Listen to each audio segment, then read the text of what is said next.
Kita ada 34 jenis jamur, dan jamur 34 jenis jamur ini bisa ditanam. Paling tinggi itu jamur melki, itu bisa ditanam di suhu 37 sampai 40 panas. Kemudian turun sedikit lagi jamur merang. Jamur merang itu bisa 29-35. Kemudian turun lagi yang di bawah 30. Ada tiram, ada macam-macam tiram, itu biasanya di bawah 30, 27, 26. Shiitake itu sekitar 20-25 suhunya. Jamur kancing sama portabello itu di bawah 18, 17, 18. Nah, kemudian enoki itu di bawah 15. Nah, kita punya semua 34 jenis. Yang susah itu bukan jamurnya, manusianya. Ngejak tidak pakai hati. Jamur itu tidak ada yang susah. Jamur itu di musim hujan pasti tumbuh kan di halaman. Selama dikondisikan, disayangi, dikerjakan dengan hati, dikerjakan dengan totalitas, jamur itu bisa tumbuh. Nek sing paling tidak susah ya jamur badan itu tidak mandi aja keluar. Skill itu kan tidak bisa ditiru. Andai saya menjelaskan pada ibu, kompos yang baik itu baunya seperti ini. Ibu tidak bisa ngerasakan, hanya saya yang ngerti. Warna saja misalkan kehitam-hitaman. Hitam seperti apa? Ibu hitamnya kan macam-macam. Kadar air dipegang seperti apa? Anunya seperti apa? Kan kayak gitu. Maka kalau bisnis itu yang penting saya bilang harus punya skillnya. Karena skill itu tidak bisa ditiru. Nah kalau sudah punya skill, baru punya mindset.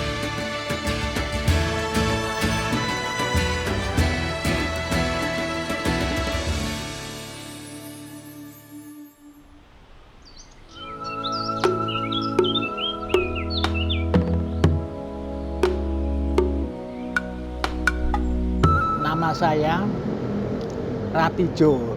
Saya tinggal di Sleman, Niron Pandowarjo. Saya lahir 16 April 1944. Jadi bulan April ini usia saya 82 tahun lebih sedikit.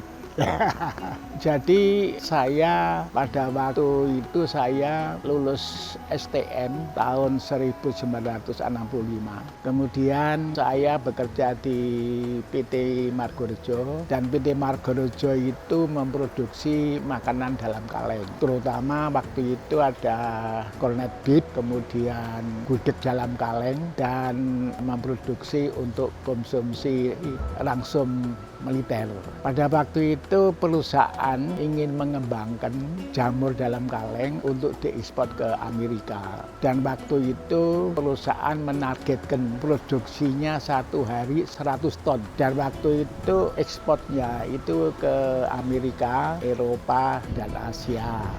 Asia itu Jepang sama Australia. Kemudian saya ditugaskan untuk mengembangkan jamur ini.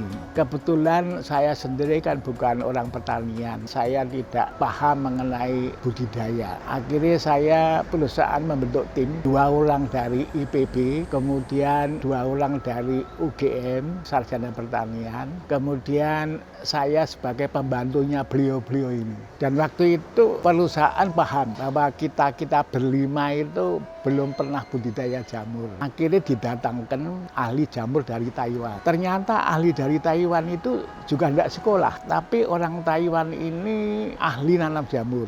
Jadi waktu didatangkan ini, kemudian dia langsung mempraktekkan bagaimana cara budidaya jamur. Dan hanya dikasih tahu campurannya jerami, bekatul, kapur, gip, dan sebagainya, tambah urea, kemudian dibikin kompos, akhirnya diproses pasteurisasi. Akhirnya setelah selesai ditanami, tumbuh jamurnya. Teman-teman dari IPB maupun dari UGM itu merasa kok ilmunya tidak ada. Jadi mereka merasa aku tidak dapat ilmunya sama orang Taiwan ini. Akhirnya mereka berempat, ya sudah, yang suruh ikut orang Taiwan, ngikuti orang Taiwan itu Ratijo aja. Akhirnya saya. Dan mengapa waktu itu nanamnya itu di Dieng? Karena kebetulan jamur ini bisa tumbuh baik di suhu 18 derajat Celcius. Dan di Jawa ini yang bisa dipakai untuk nanam jamur itu hanya di Bromo dan di Dieng. Karena Bromo sama Dieng itu ketinggiannya di atas 2000 dari permukaan laut.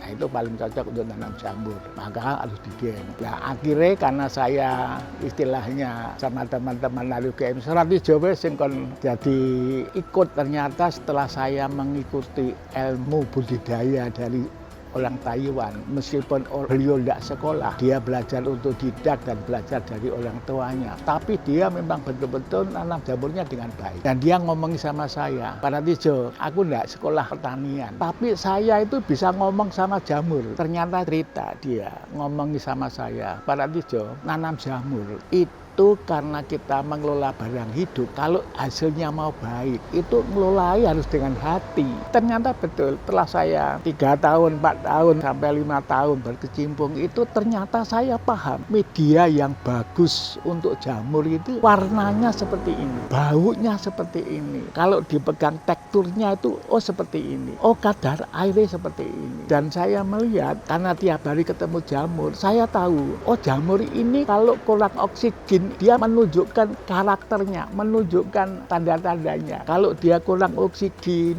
atau kurang air, kurang makanan, dia ngomong. Ini tadi yang dikatakan iso ngomong kalau jamur. Nah itu akhirnya saya paham. Akhirnya mengenai jamur saya tahu lah. Akhirnya setelah tahun 1997, usia saya 54. Akhirnya saya mengundurkan diri, dan karir saya waktu itu cukup baik karena terakhir saya menjadi pimpinan perusahaan PT Tuagung yang memproduksi jamur 40 ton per hari untuk dikirim ke Amerika. Tapi sebelum pensiun saya mengundurkan diri, kemudian saya ingin berusaha. Dan tujuan usaha saya waktu itu sebetulnya sederhana. Saya tidak berpikir muluk-muluk menjadi pebisnis atau pengusaha yang besar, tapi waktu itu saya hanya berpikir bagaimana menjadi orang tua jangan sampai menjadi beban anak. Akhirnya saya mulai nanam jamur, kemudian juga masyarakat di sekitar Niron Bendawarjo ini kita ajari nanam jamur. Kemudian jamurnya kita jual ke pasar. Ya. Ternyata tidak semua jamur yang saya produksi dengan petani itu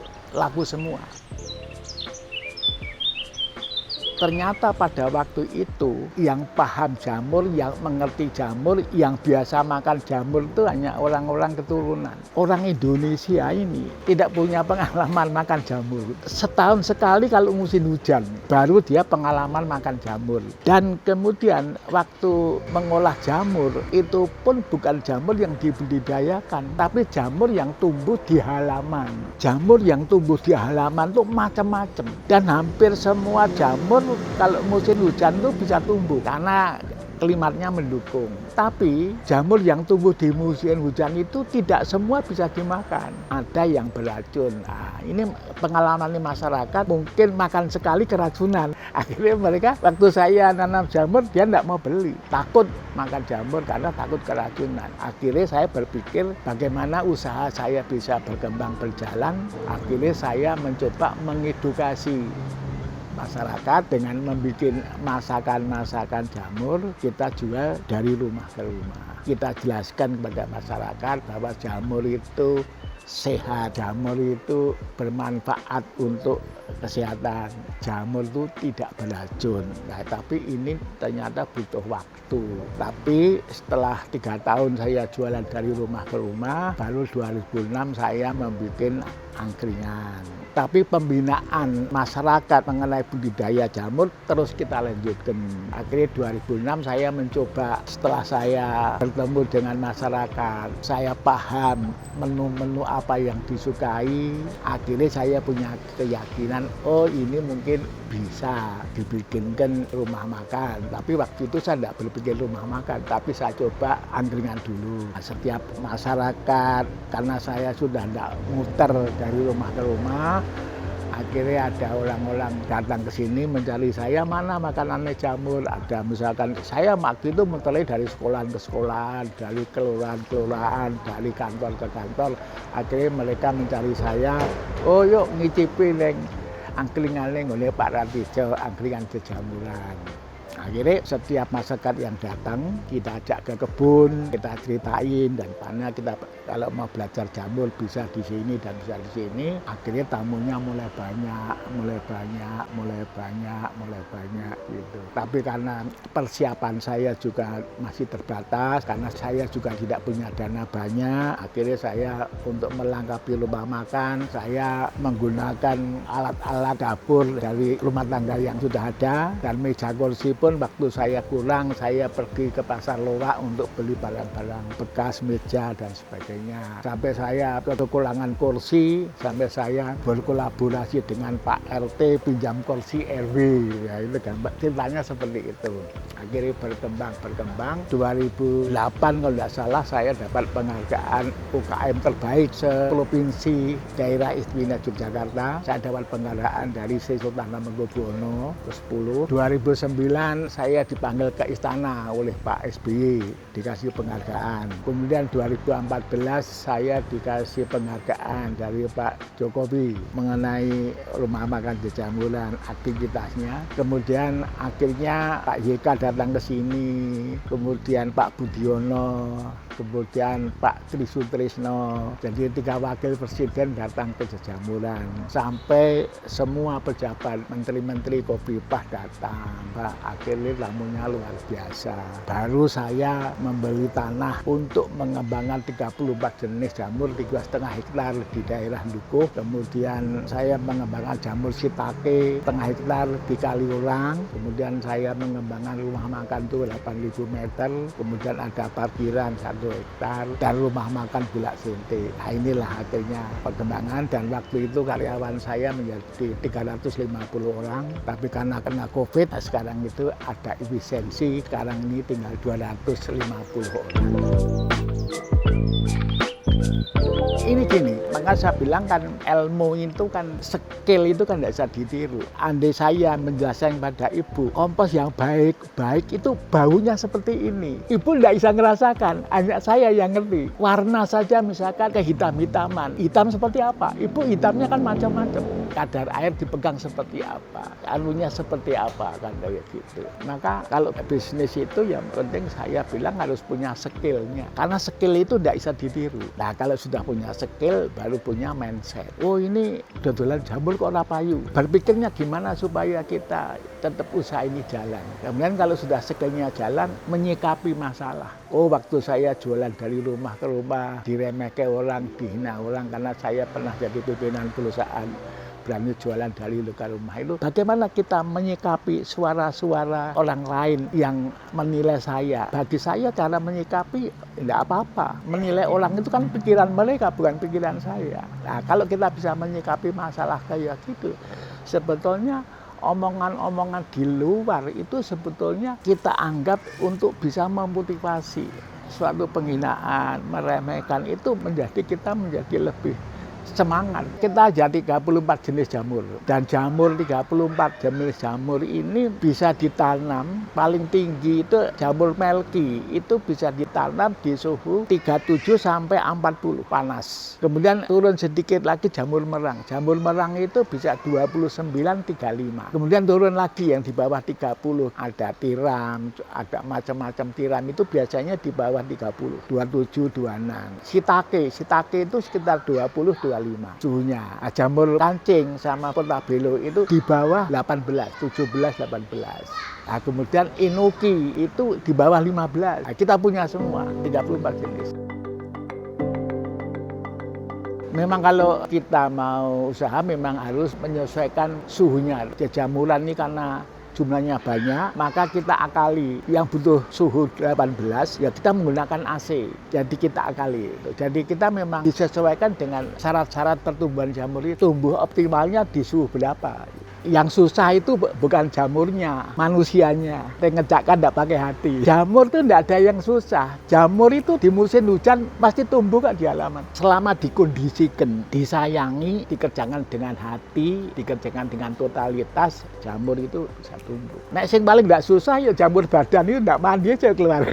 Kalau kita bisnis ya, bisnis kan setiap bisnis ya macam-macam. Kalau misalkan kita bisnis misalkan yang menggunakan teknologi, kan orangnya teknologi. Dan saya mengapa ini pertanian? Saya membutuhkan orang pekerja, bukan orang yang pinter, tapi orang yang mau kerja dengan hati, orang yang tidak milih pekerjaan. Soalnya kalau orang yang di budidaya, waktu saya mengerjakan jamur di Dieng itu 100 ton, sekarang tutup. Karena banyaknya sarjana-sarjana pertanian, ada dari IPB, ITB, dari UNER juga ada, kemudian dari luar. Mereka itu lebih banyak berpikir secara teorinya, tapi tidak pernah mempraktekkan. Maka hasilnya tidak ada yang bisa mencapai target. Ternyata Bapak, yang saya alami, sekolahnya seperti apa, tapi kalau ilmunya tidak bisa dipraktekkan itu tidak ada nilainya. Saya baru tahu, saya tidak sekolah, tapi saya praktek. Ternyata saya punya nilai, ternyata saya pakai untuk usaha bisa menghasilkan. Orang yang pinter itu kan pinter hanya cerita, ngomong gitu. Ini prakteknya tidak bisa. Karena kalau banyak ilmu itu hanya sepengetahuan, ini tidak punya nilai. Banyak ilmu tapi bisa dipraktekkan, itu yang punya nilai.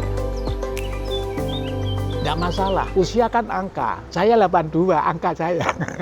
Tapi saya bisa setir sendiri, kemana setir sendiri, masih bisa ngatur ke sana. Kalau usia itu kan sebenarnya kan 50, 54, 82 itu kan angka. Tapi ada semangat, ada punya hidup itu punya tujuan, ya tetap ada. Wong saya sendiri, saya masih umur 82 masih semangat kok. Sama anak saya juga masuk kerjanya sama, pulangnya kadang-kadang saya lebih akhir daripada dia. Tidak masalah, karena saya biasanya kemarin saya ketemu orang-orang Bank Daerah Sulawesi Selatan sama Bank Daerah Sumatera Utara yang mau pensiun. Biasanya saya dari Semen Honasa, kemudian dari Pupuk Kaltim, itu biasanya orang pensiun ketemu saya sharing. Usianya ya masih muda, sekitar 50 ke atas ya, tapi yang penting masih ada semangat. Sebetulnya yang dijual itu sebenarnya hanya memang yang sedikit-sedikit yang membutuhkan, tapi fokusnya ke rumah makan. Sebenarnya gini, kalau kita biasanya antisipasi, oh besok tahun baru kita harus produksi berapa, oh besok hari raya kita produksi berapa, prediksi tamunya berapa. Tapi kita juga punya pabrik pengalengan itu gunanya kalau jamurnya sisa, kita amankan di dalam makanan dalam kaleng supaya tahan sampai 2 tahun. Atau dibikin keripik supaya tahan. Soalnya kalau kita tidak punya pengaman, namanya tamu kan bisa banyak, bisa sedikit. Nah, ini harusnya kita punya pengamannya, supaya jamur yang kita tanam harus jadi uang. Pengamanan ada itu setelah dari resto. Karena kalau jamur segar dimasak di resto, tamunya juga pas tidak banyak, ini kan sisa. Ini diamankan. Jadi keripik kalengan ini setelah dari resto, karena fungsinya ngamankan kalau produksi tidak habis di rumah makan. Ini pengaman semua. Maka hasil produksi kaleng jamur itu tidak dijual di luar, karena saya tidak fokus memproduksi makanan dalam kaleng, hanya pengaman. Maka penjualannya di sini itu saya lebih aman, soalnya saya kepengen apa yang saya produksi laku dijual. Tapi kalau saya memproduksi makanan dalam kaleng jumlah banyak, saya jual di luar, belum tentu laku. Itu kan resiko bagi saya. Maka saya tidak mau fokus ke makanan dalam kaleng. Karena kalau itu saya kan punya energi untuk menjual kemana-mana. Nah, waktu itu pengalaman saya di pengalengan, waktu terjadi pabrik pengalengan itu masalahnya bisa produksi, jualnya susah. Tapi kalau bisa saya membuat kalengan yang kira-kira habis dijual, yang banyak di rumah makan nih. Perusahaan ini kan sudah besar, karyawannya sudah banyak, tapi rumah makannya tamunya tidak seperti dulu. Bagaimana saya bisa menghidupi karyawan saya yang banyak ini? Maka saya buka agrowisata. Karena saya membuat agrowisata itu saya tidak perlu investasi. Barangnya sudah ada, alatnya sudah ada, tinggal saya bersih-bersih. Dan ini bisa saya jual, saya tidak perlu modal. Orang datang, lihat, bayar. Ini barangnya sudah ada. Itu aset. Maka saya bilang bisnis itu ya manfaatkan aset yang sudah ada. Seperti ini ada jajamuran mat. Jajamuran mat ini kan kalau saya lihat kan sekarang mat itu banyak sekali. Persaingannya luar biasa. Mana waktu saya bikin jajamuran mat banyak yang tanya, masa bisa bersaing Pak? Saya bisa. Karena jajamuran mat ini yang menyiapkan bahan bakunya untuk rumah makan. ada gula, ada telur, ada ayam, ada beras, ada minyak, itu kan ngambilnya dari situ. Dan saya lebih gampang mengawasi pengeluarannya. Ya, di sini kan gampang hilangnya. Ya, di sana enggak. Soalnya orang yang ngambil sana harus beli. Dan hebatnya, semua karyawannya belinya di Jamuran Mat. Karyawan lebih suka beli tempat saya karena bisa ngutang. Coba kalau beli mat sana kan enggak beli ngutang. Beli tempat kita kan boleh. Nanti bayarnya akhir bulan potong gaji. Gitu. Ini sebutnya strategi bisnis ya, yang ada kaitannya. Maka di sana itu istilahnya juga dipakai untuk agrowisata, juga untuk sekolah jamur. Kita buka sekolahan semua sudah siap semua latih. Gurunya sudah ada semua. Ya kalau saya itu sadar dan paham ya, hampir semua perusahaan keluarga itu tidak bisa berlanjut. Jadi saya berpikir bahwa kebangkrutan usaha atau tutupnya usaha itu bukan dari luar. Kebanyakan tutupnya perusahaan, bangkrutnya perusahaan itu karena masalah di dalam. Maka saya selalu menjaga bagaimana anak-anak itu meskipun dia mengelola usahanya sendiri harus secara profesional. Di keuangan pun dia paham. Anak-anak saya kerja di sini semua gajian semua. Tidak ada yang sebagai pemilik. Dan saya anggap anak-anak itu belum waktunya menjadi pemilik. Mereka waktunya harus belajar. Satu-satunya supaya mengelola perusahaan dengan baik, mulai belajar mengurangi egonya. Orang yang tinggi egonya tidak bisa usaha. Orang yang egonya tinggi merasa pinter, merasa bisa, merasa mampu. Tidak pernah mendengarkan orang lain, juga tidak mungkin mau dengar anak buah karena dia merasa.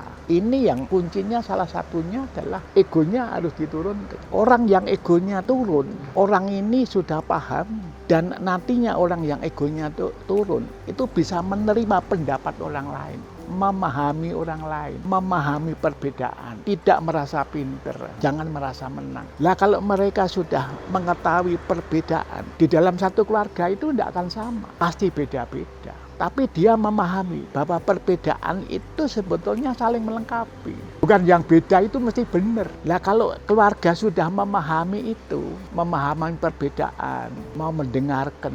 Dan kalau dalam meeting itu juga harus tertib siapa yang ngomong, siapa yang mendengar. Jangan semuanya maunya ngomong. Maka yang sekarang saya satukan itu ya kita sering berkumpul, kita sering berdiskusi. Itu kuncinya. Kalau itu sudah jalan, aku tidak khawatir. Ini sudah hampir 30 tahun. Tapi saya punya keyakinan anak-anak saya bisa. Dan semua anak cucu saya mengambil barang di sini, beli semua. Saya ada tamu ke sini, saya nyuguh, saya bayar. Kemarin reuni di Jaya.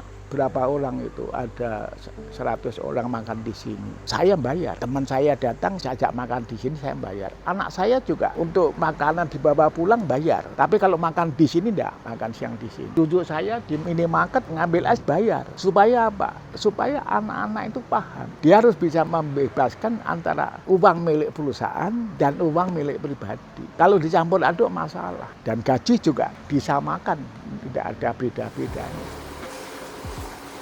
Waktu saya jualan dari rumah ke rumah, orang kan juga tidak semua suka jamur. Dan orang juga ngomongannya juga tidak enak, juga ditolak. Dan kadang-kadang juga diremehkan. Sedangkan pada waktu itu saya pernah jadi pimpinan perusahaan. Tapi saya sadar, namanya pimpin perusahaan itu bukan saya, hanya jabatan. Yang tidak hubungannya dengan pribadi saya. Jadi saya tidak khawatir. Dan maka saya bilang itu, di dalam bisnis itu, maka saya bilang ada skill, ada mindset, ada attitude, ya, menyikapi masalah. Caranya menyikapi itu harus jernih. Kalau orang menghina saya itu berarti saya itu kan masalah. Tapi itu bukan, bagi saya bukan merendahkan saya, tapi untuk membangkitkan motivasi saya. Kalau kita menyikapi itu negatif ya kita akan menjadi masalah.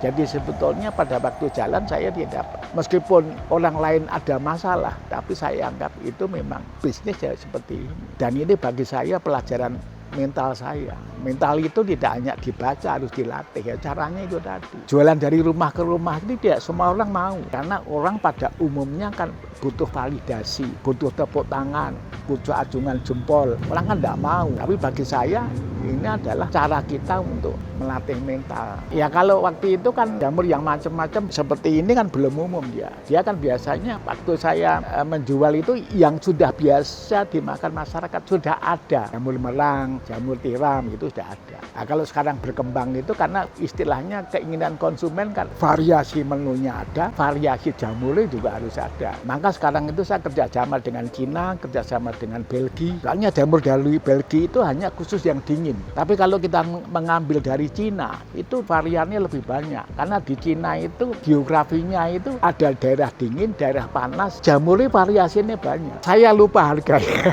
tidak ingat. Tapi pada waktu itu, waktu kita jualan, waktu door to door itu bukan jamurnya loh, makanannya. Karena waktu itu saya pengen mengedukasi masyarakat supaya paham jamur. Maka saya membuat masakan jamur, kita jual dari rumah ke rumah untuk mengedukasi. Kalau harga waktu itu saya kasih harga murah pun nggak mau beli. Dia takut mati. Tapi setelah saya gratis, dia tidak takut mati, nyicipin loh. Kalau menu-menu itu sebetulnya kan hampir sama dengan menu-menu yang sudah ada. Ya. Dawet itu kan bukan penemuan saya. Tongseng, sate itu kan bukan penemuan saya. Hanya saya mengikuti, yuk bikin tongseng tapi dari jamur. Yuk bikin dawet tapi dari jamur. Yuk bikin sate tapi dari jamur. Kita sebenarnya kalau itu mengikuti menu-menu yang sudah ada. Ya, seperti karedok saya bikin tapi dari jamur. Kalau saya sampai sekarang itu belum memutus menjadi murid kehidupan. Jadi saya itu belajar terus sampai sekarang. Namanya belajar saya tidak pernah berhenti. Karena memang belajar itu memang bagi saya selama kita masih hidup itu wajib. Sebenarnya kalau jamur itu kan sebetulnya kalau di Eropa itu kan sudah menjadi menu wajib. Karena jamur itu kan semua makanan yang istilahnya banyak yang bermanfaat untuk kesehatan. Karena orang Indonesia kan baru kenal jamur kan baru ini. Ini saja nih kalau di Eropa itu sudah menjadi makanan sehari-hari. Ya kalau Bapak ini pertanyaan saya itu, Bapak itu tinggal di mana, mau bisnis di mana? Karena daerah itu menentukan jenis yang mau ditanam. Misalkan Bapak, tinggal di Jember mamane. Nah itu saya menganjurkan ya sudah bisnisnya jamur merang aja. Karena di sana apa? Karena di sana banyak jerami. Karena di Jember itu irigasinya bagus. Jadi padinya itu panennya rutin ada. Itu satu, jeraminya murah dibelinya. Klimatnya membantu. Di sana itu panas ya, tapi cocok untuk tanam jamur merang. Kemudian Jember, mengapa saya milih Jember? Jember itu pasarnya ada dua, bisa ke Denpasar, bisa ke Surabaya. Jadi aspek pasar ya diperhitungkan, aspek bahan baku ya diperhitungkan, aspek tempat ya karena klimatnya yang cocok untuk nanam apa. Kalau neng ke sana nanam jamur kancing kan pakai AC, pakai itu kan ya gitu. Maka saya bilang, kalau kecuali, saya tinggal di Dieng, kamu nanamnya jamur ini, jamur ini, jamur ini. Soalnya kalau itu untuk bisnis, yang kira-kira misalkan dijual itu masih menguntungkan kayak gitu. Yang misalkan untuk hobi ya sudah, mana yang kamu suka. Tapi sekarang kan mana yang bisa kita jual, yang bahan bakunya murah, yang tempatnya mendukung kan kayak gitu. Nek yang muda, nek namanya bisnis tanaman, itu tidak bisa Bapak bisnis langsung dijual di pasar. Karena jamur itu tidak tahan lama. Kalau Bapak mau bisnis jamur ya harus hulu ke hilir. Nek Bapak nandur jamur didol lah, sesuk nek ora payu ya arep ngopo. Maka jamuran itu satu-satunya yang ada di Indonesia yang sampai sekarang masih bisa hidup. Karena apa? Karena saya hulu hilir. Nek hilir saja yang namanya bisnis budidaya, tidak ada yang hidup. Obes ya nanti ya nek kadang-kadang regane naik, kadang-kadang turun. Kadang-kadang ada yang beli, ada yang tidak. Ya, buah naga dulu rame, tapi sekarang ya mana? Soalnya dia hanya hulunya saja. Hilirnya tidak dikerjakan. Maka tadi saya bilang hulu hilir. Jadi saya tidak ada yang tidak laku semua. Dan habis ada yang dikaleng, ada yang dikeripik, ada yang dimasak. Tapi kalau saya tergantung jual di luar, mungkin usia jajamuran tidak sampai hari ini. Ya kalau saya berusaha menyukupi kebutuhan saya sendiri. Karena pengalaman saya itu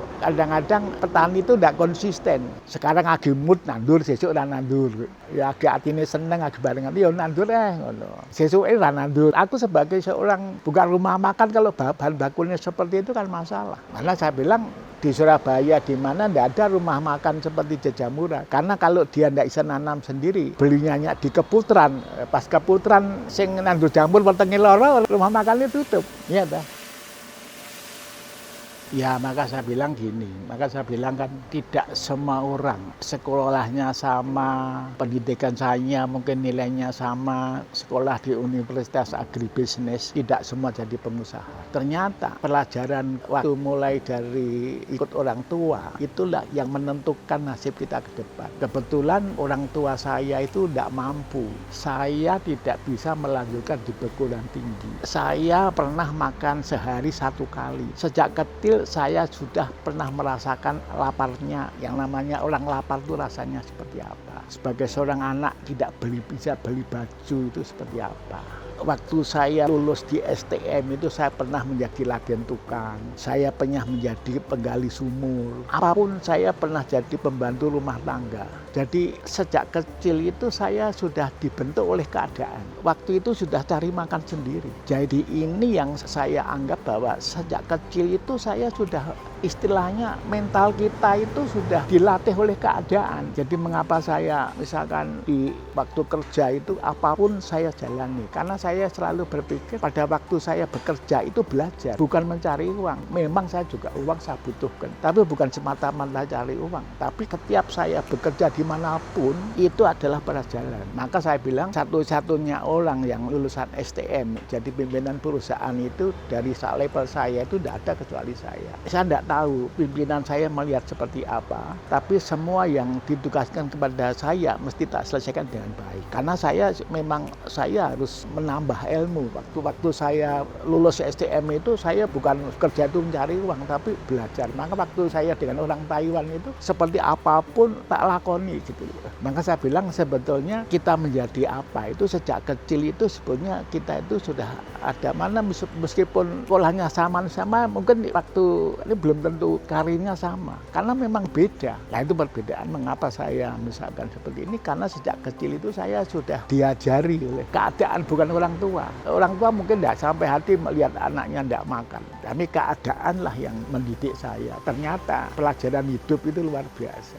Sebetulnya kalau kondisi orang tua saya itu waktu saya masih kecil itu luar biasa. Mungkin orang tua saya itu termasuk orang kaya sekecamatan. Jadi waktu itu bapak itu sebagai pengusaha potong hewan. Tapi saya waktu itu masih SD ya. Jadi bapak tidak ada itu waktu usia saya itu waktu itu saya kelas 4. Bapak saya tidak ada, kakak saya yang paling besar tidak bisa lanjutkan, akhirnya bangkrut. Akhirnya ibu saya dulu yang bagi-bagi daging untuk bakul, sekarang ibu saya itu ngambil jadi bakulnya. Nah, ibu dulu yang terkesan itu pada waktu ibu mau bakul membawa daging ke pasar, karena yang dibawa banyak, saya ikut membawa. Nah, dulu saya itu disuruh bawa daging, tapi zaman dulu kan belum ada plastik. Dulu daging itu dibungkus pakai karung gandum. Kemudian saya sunggi, saya mau berangkat sekolah. Waktu saya jalan ngantarkan ibu saya, itu darahnya daging itu melewel di sini. Itu yang tidak pernah saya lupakan. Jadi saya itu waktu berangkat ke sekolah itu darah itu lewat sini. Tapi itu darah daging yang saya bawa. Itu yang tidak pernah saya lupakan. Saya baru merasakan pernah saya seperti itu.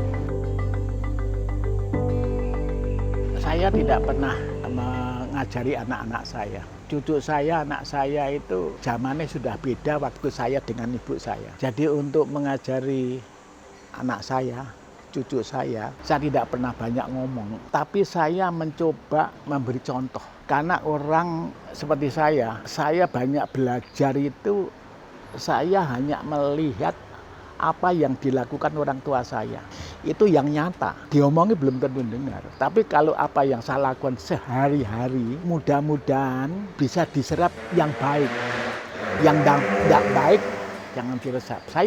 Sekarang itu saya selalu memberikan contoh bagaimana sekarang itu saya umur 82, umpamanya contoh. Saya masih mandiri, saya masih sehat. Ini yang mana contoh yang nyata. Tapi yang lain juga saya hanya memberi contoh. Melakukan pekerjaan seperti ini dan sebagainya. Tapi saya tidak pernah memberikan. Tapi biar anak-anak cucu saya melihat apa yang saya lakukan. Itu saja. Saya Ratijo dan usia sekarang sudah 82. Saya mengajak teman-teman silakan datang ke Jejamuran sambil nyicipin menu-menu yang ada di Jejamuran. Tapi harapan saya supaya teman-teman bisa belajar di Jejamuran. Karena di Jejamuran ini sekarang dibuka agrowisata edukasi. Semua masyarakat bisa belajar mulai dari membuat bibit jamur, membuat bupolibek jamur, bisa membudidayakan jamur, bisa jamur merang, jamur kancing, jamur melki, jamur shiitake, jamur tiram, dan sebagainya. Dan juga bisa belajar memasak jamur. Oke, terima kasih.